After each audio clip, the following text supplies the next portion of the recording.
passive oversupply. That's faded a bit now. But we have suffered because many, I think, that may have thought about landscape architecture or landscape study, all shapes and forms, might have come across. And I don't think we followed that through terribly well. And I think we need to go back and ask ourselves, all of us, made that decision somewhere along the line that we want to be landscape architects, and why did we? And it was to do with the being creative, being visionary about managing change or creating new things in the environment. A lot of the teenagers I'm thinking about may have the awareness that there's a certain category in there that actually want to be involved in the creative of the next, or the managing the change of now into the next, into the future. And I think it's that we need to link in with what's happening in education, a lot more clearly. Yes. I must say that from what I've found, that the times when landscape architects are given their highest rating is when they get involved in the broader stuff. When we start doing the landscape visual impact studies, I mean, sitting through quite a few public inquiries, the landscape side of it and the landscape architect, along with the wood skill, are really the key people in it. And they are the key people in it virtually every time. And it is the fact that we really, you can see that architects turn around and to start with, they see us as the garden designers. But then when they suddenly find that we're up in front of a reporter for 3 hours, the whole view changes. And I think it's something that we've maybe missed. I mean, it is something the profession has missed now pretty well since its inception, because we call ourselves the environmental profession. The environment probably has its highest standing now, and we just seem to be missing it. Yeah, and we just mentioned about salaries there and how landscape architects paid, and these points are being made. We get involved in coordinating landscape architects, all the professions around the table on any project, and yet we're not valued for that.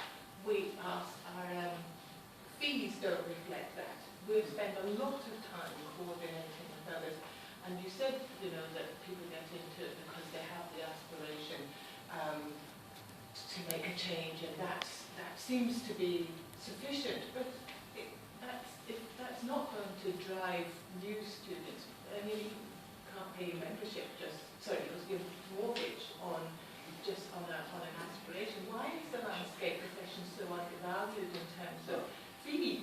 It's a tiny proportion compared to everywhere else, yet we spend a lot of our time coordinating everybody else to make sure it all fits together. Isn't it the age-old problem of the identity crisis that we had throughout our whole career? People just don't know landscape architects that what we do. We've tried. I remember a few years back we got this CD together and we circulated it around people, trying to show people what we did behind the scenes, because a lot of the work we do is behind the scenes, with a few high-profile exceptions. But that didn't seem to make a difference either. So I think if there's a danger if we spread our membership too widely, that that's going to be more diluted and people being even more confused about what the hell it is we do. I was interested to hear what Mark said there about the American side of landscape architects and how their field is much more focused and people are much more aware of what landscape architects do. And perhaps that's why we get paid a lot more in America, because people know what they do and what their value is. So, perhaps instead of looking at broadening and spreading our wares around, we should be focusing on doing what we do, doing it better, and advertising ourselves better, and making sure society at large knows who we are, what we do, and values us for that. And I think that is a central point that everybody seems to be missing. That's why we're lowly valued in terms of financial rewards, because people don't know what we do. Adding what all the other professional institutes do, that is used to full their charter, which we fought very hard. And we fought very hard, and yet we still have the Royal in front of us, which is always puzzling me. Why didn't we do that? We fought so hard to touch it, and yet everybody else RBA. Why don't you put the R in front of it? I don't understand that. I don't understand that either. No, that's a puzzle to me. It's just this kind of hiding our life under a bushel thing. There's quite a few young people at the back who've been trying to raise questions. I'm really sorry. Yeah, sorry, I'll shut up. I actually just wanted to say that in terms of the landscape Institute reaching out that I actually have personal experiences, having done my degree in Canada and coming to the UK, that actually the Landscape Institute was one of the easier bodies because I am also a planner, but RTPI refused to acknowledge my accredited degree in Canada because it's in Canada, whereas the LI actually does because it's an accredited Canadian degree, and that, for someone coming over, is a bigger issue than marketing or anything else. Just having someone acknowledge that your degree counts because that is the same. Whereas I know that the Canadian Institute does what the Americans do, and you have to write the landscape architecture registration exams. And they actually told me very explicitly that if I was accredited here, I would not be accredited if I went back. I would have to do the LARIs again unless I had over 10 years experience as the competency exam. So there was a real incentive for me not to move back to Canada in any situation because I would basically be starting all over again.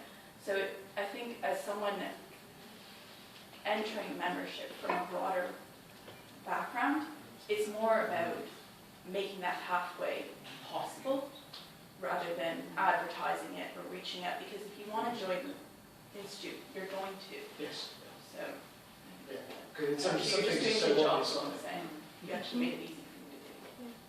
That's a good point, thank you. Sorry, is there anybody else who might have missed who might have had their hand up for a while? Yeah. Lydia?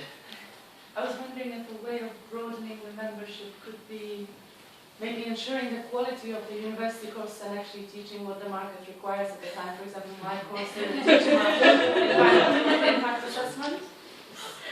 So, and it seems Which that course did you study? Edinburgh goes about it. And I also studied during the period where the course was going through serious financial troubles, so I had very little teaching, so I made the decision to actually finish after my 4th year, because I figured I would learn more in the profession than at university. And I still believe that, but well, now I have experience compared to my colleagues who stay with me and work in seaweed factories and similar places.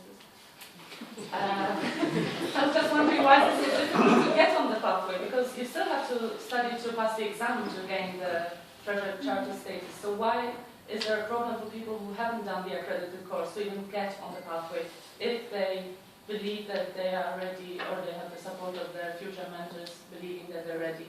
Why is there a blockade there to get on the pathway? Well, if you complete an accredited course, then in theory you could go straight into.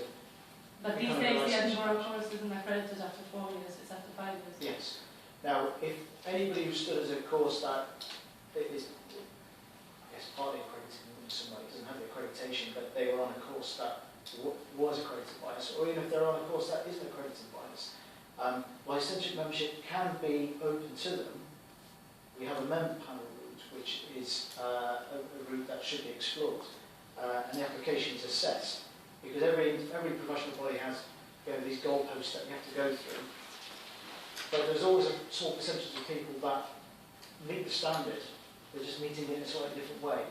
And that would be, I would certainly recommend you do that, because that can allow you, assuming that the member panel would approve an application, and there are 3 people on the member panel who are all chartered, you would still be going on the pathway and learning what you need to learn anyway. But can I say from my experience, I've spoken to a few people about it over the last year and a half, and I got different information. For example, that 1 year of experience would be required before I applied for the licentiate membership. Then I was told maybe 2 or 3 years or 5 years would be required.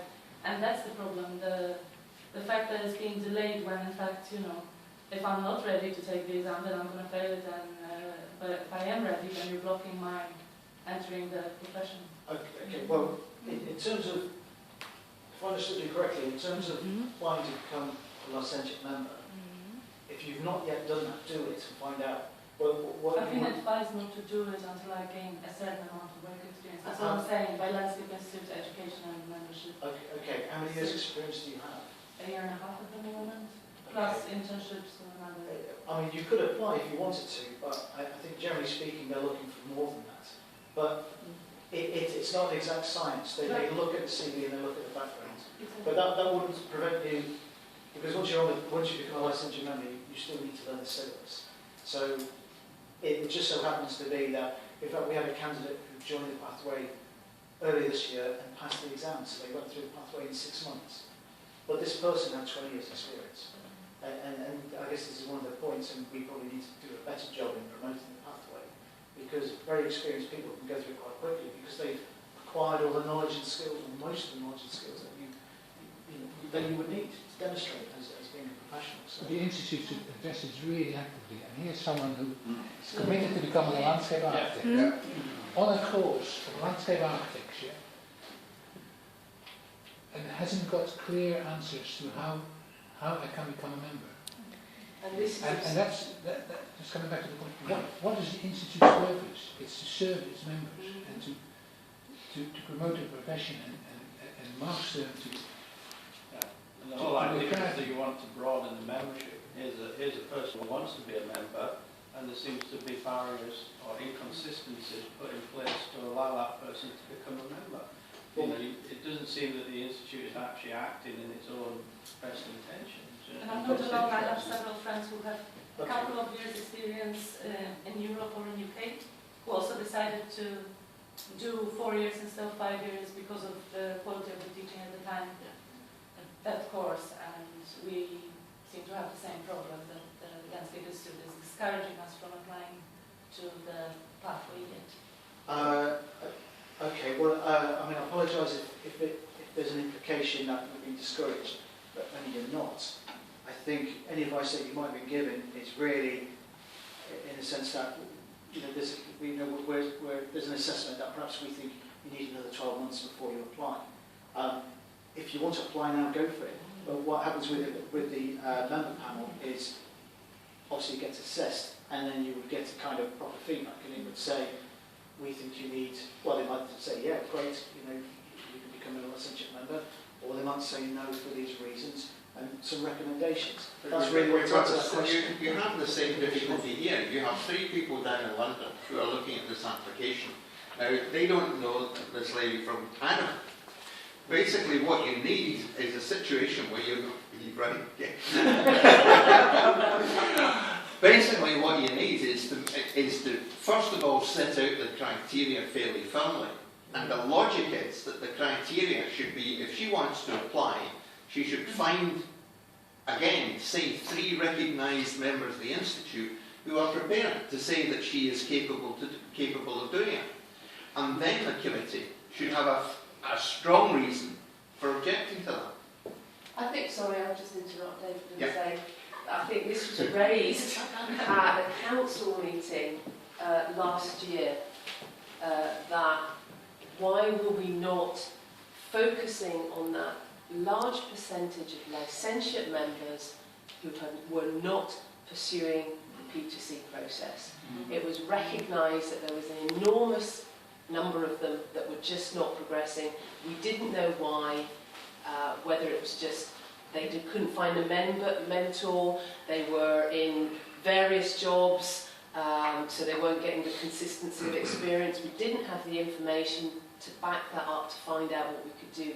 There's a huge resource of potential members there that we're failing, and we should do something about it. I agree. I've mentored 3 people successfully now through the P2C process, and I have to say, I think it's very long-winded still. I know they've revamped it recently to try and get around that. I still find it incredibly heavy on the paperwork for licentiate members. It's a real, you know, to actually commit yourself to that can be a real barrier, I think, to some people. Now, it used to be a case that you used to have a certain number of years experience, then you would be put forward by some existing members, and who vouched for the fact they thought you were ready to take it. You then did your own private study leading up to the exam, and that was it. Now, does that mean that by doing it that way that you're any less of a landscape architect than the people who do it by the P2C method? I think not. And I think it's almost too onerous now, and we're possibly putting off potential members by making it too complicated, too onerous, too long. And mentors as well. I've only partially mentored one person who did actually successfully pass, but she left, so I didn't have to finish. And part of me was actually quite glad about that, because there were sections of it which, even though I've been in the profession for many years, I don't deal with running businesses like Sue says. I very rarely handle contracts because unless something goes wrong, you don't really sort of deal with individual clauses. And so there were parts of the syllabus I was thinking, I'm going to have to study this. The person that I'm supposed to be mentoring. So, and if you're only doing your pathway to chartership, say 2 years after you've graduated, how on earth would you even know how a business is supposed to run anyway? Yeah. I mean, there seems to be topics in it which are just well beyond what you need to know at an early level of doing this. So I guess these are the areas then that seems to be a general viewpoint. They could be exemptions, can't they, in some sense, or some other way of sidestepping that particular issue, because it may not necessarily be appropriate for all candidates. yeah, or how many years you've actually. Yes. Because it's saying, I mean, Yeah, I've got this. there just seems to be topics which are just I've got to go because my car park's in the car. My car's in the car park and it shuts at 8.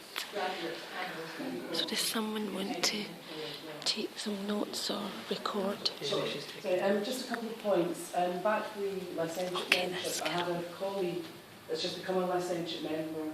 He's been landscape technician for many years. And it was only in the last couple of years we realised this was a potential route for him.